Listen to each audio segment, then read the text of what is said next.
Hey everyone, my name is Savannah Cole, and the digital library I'll be presenting on is the Comic Strip Library. The URL is comicstriplibrary.org. So this is the initial screen you'll get to by visiting this website.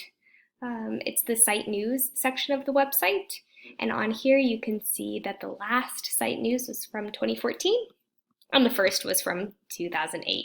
So it seems to be a little sporadically updated. But let's go ahead and get into the About section where we'll discuss the mission and community of this digital library. So the mission of this digital library is to make older comic strips more readily available to the public, whether it be for researchers, historians, or people simply interested in cartoons within the public domain. So all of the comic strips that are found on here are in the public domain. This comic strip library was created by Zachary Chavez for a school project in his MLIS degree.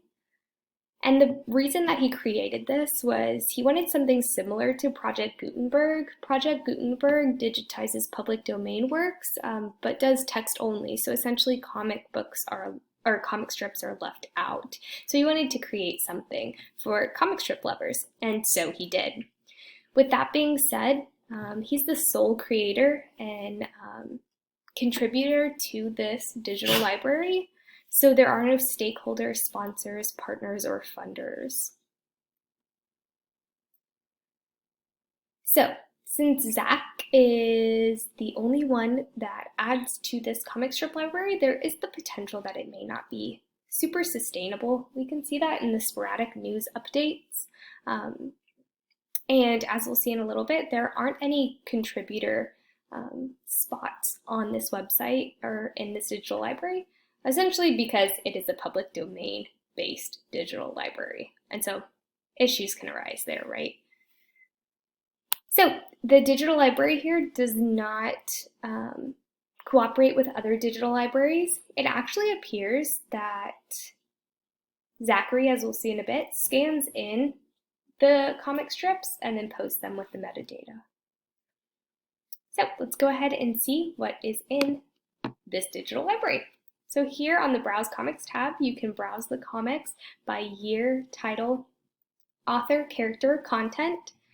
I was curious about this. I thought it was a little interesting that when you click Browse Comics, it didn't just pull up comics to look at. So I clicked on this title and I saw that there's actually only 3 different comic strips that are available in this digital library, which probably has to do with the fact that finding comic strips that are in the public domain is probably essentially a very tedious task. So we're working with only 3 here, but the contents is probably one of my favorite breakdowns because you can really find any subject matter that you're interested in. And that's where this search bar up here comes into play. I think in order to use a search bar, you have to be a bit familiar with the comic strips that are available in this digital library. So let's leave these as any and just take a browse around.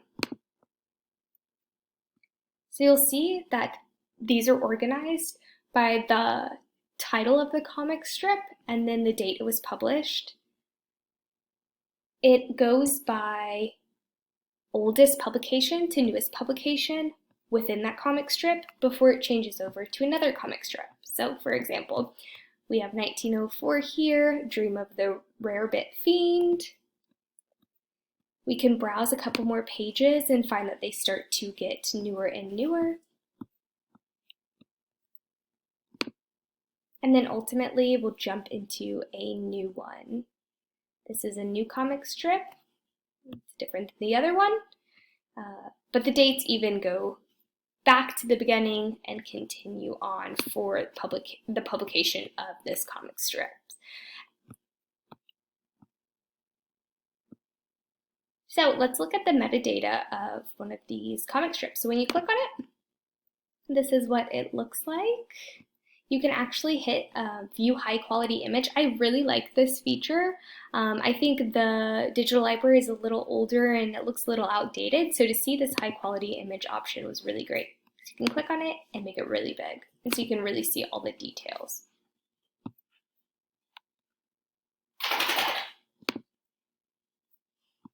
But we'll go down and look at the metadata.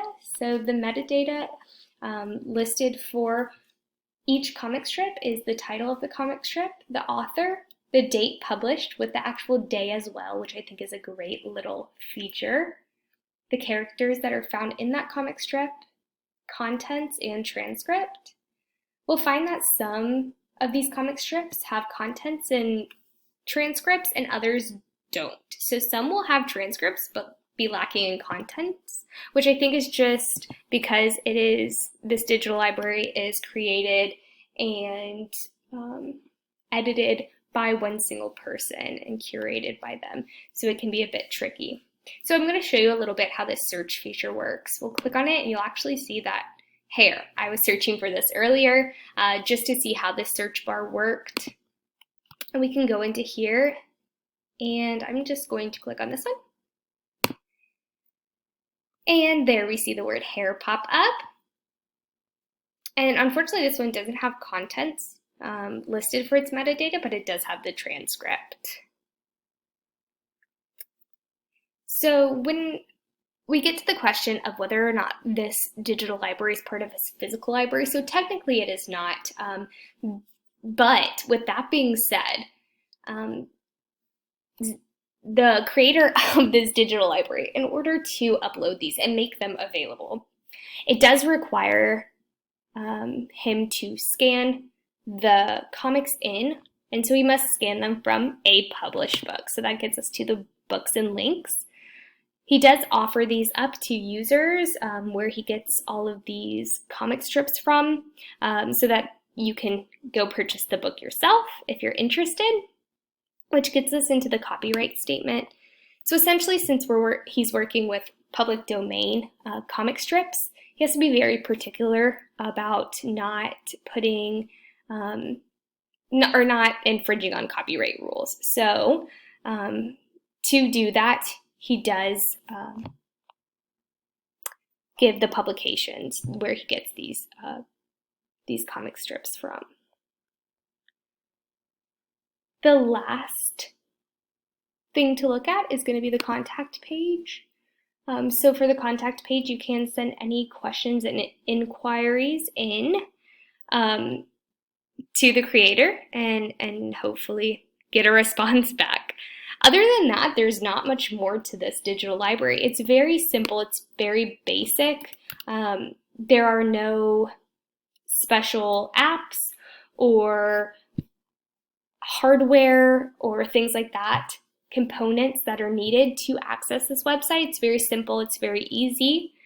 The browse features could probably be edited a little bit, but as for just basic information and creating something to accentuate public domain comic strips, I think this digital library does a great job, a very basic job.